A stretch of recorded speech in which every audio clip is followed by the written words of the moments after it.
జమ్మూ కాశ్మీర్లోని ఉదంపూర్లో మహిళా రైతులు ఆర్గానిక్ పికిల్స్తో ఆదాయాన్ని ఆర్జిస్తున్నారు. ప్రభుత్వం కూడా మహిళలకు ప్రత్యేకంగా ఆర్గానిక్ ఫార్మింగ్, ఊరగాయలు పెట్టడంపై శిక్షణ ఇస్తోంది.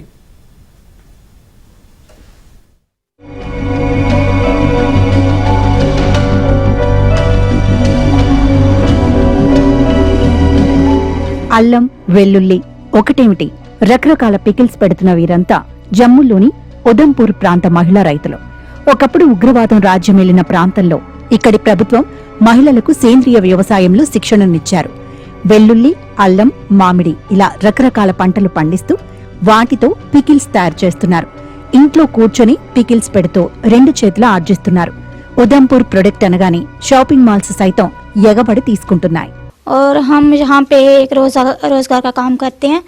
जो मतलब कि घर की ही सब्जियाँ होती हैं, जैसे हो गया अदरक हो गया, लहसुन हो गया, आंवला हो गया और भी कुछ वगैरह जो भी सब्जियाँ होती हैं वो हम उसका अचार डालते हैं।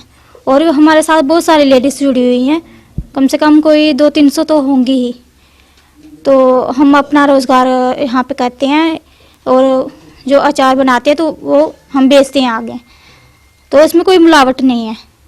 घर बैठे काम कर रहे हैं तो हमें इधर प्रॉफिट भी है इसका कि हमें घर बैठे काम मिल रहा है, हमारा रोज़गार चल रहा है इधर से। तो हमारे जैसे घर की सब्जियां वगैरह होती हैं, जैसे हम इधर अचार डाल रहे हैं तो घर में जैसे आंवला वगैरह मिलता है, लहसुन वगैरह और गरगल वगैरह, तो इधर से हम अपना ये घर से ही काम कर रहे हैं। तो इधर से ही हम चाहते हैं कि अच्छा चले ये काम और आगे हमें भी ऐसे अच्छा काम मिलता रहे इसके बारे में। ఒకప్పుడు ఇంట్లో ఖాళీగా ఉన్న వీరంతా ప్రభుత్వం ఇచ్చిన శిక్షణ తీసుకుని పికిల్స్ పెడుతూ వేలాది రూపాయలు ఆర్జిస్తున్నారు. తమ కాళ్లపై తాము నిలబడుతున్నారు. ఇంటి ఆదాయం పెరుగుతుండటంతో పురుషులు సైతం వారికి సాయం చేస్తున్నారు. జాబ్స్ రాని యువతీ యువకులు ఇప్పుడు జమ్మూ కాశ్మీర్లో వ్యవసాయం చేస్తున్నారు. तो ये जो खेती बाड़ी ये मेरे दादा परदादा करते थे पहले, ठीक है, ग्रैंडफादर थे वो करते थे, अब मेरे पापा करते हैं, इनका नाम सिराजुद्दीन है। तो मैंने भी ग्रेजुएशन की है और उसके बाद तो मैंने भी एग्रीकल्चर की लाइन है उसमें इंटरेस्ट डाला, तो देखा कि इसमें है काफ़ी ज़्यादा प्रॉफिट है।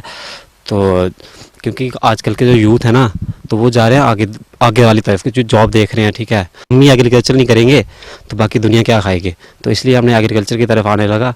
तो मैं भी अब पापा के साथ एग्रीकल्चर में काम करता हूँ, तो इसमें काफ़ी ज़्यादा प्रॉफिट है। पहले एक या दो फसल पे ही निर्भर होते थे, लेकिन आजकल हमने गवर्नमेंट की तरफ से अपनी पंचायत में एक FPO फार्मर प्रोड्यूसर ऑर्गेनाइजेशन लगाई हुई है, अचार की फैक्ट्री। उसमें काफ़ी सारी सब्जियां उधर ही हमारे कंजप्शन हो जाती है उनकी, और इससे काफ़ी महिलाओं को और लोगों को काफ़ी मिला हुआ है, रोज़गार मिला हुआ है।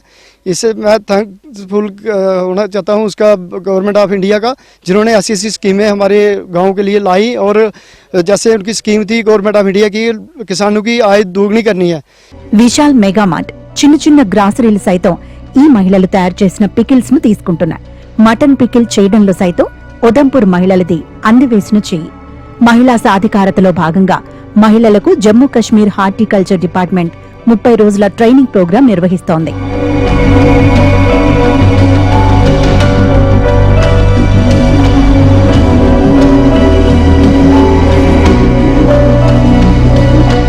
ఫ్రూట్స్, కూరగాయల్లో వేస్టేజ్ లేకుండా చేయాలనేది జమ్మూ కాశ్మీర్ ప్రభుత్వ లక్ష్యం. అందుకే ప్రతి కూరగాయతో పికిల్స్ పెట్టడం నేర్చుకున్నారు ఇక్కడి మహిళలు. ఇందుకోసం కేంద్ర ప్రభుత్వ స్కీంలను సైతం ఉపయోగించుకుంటోంది.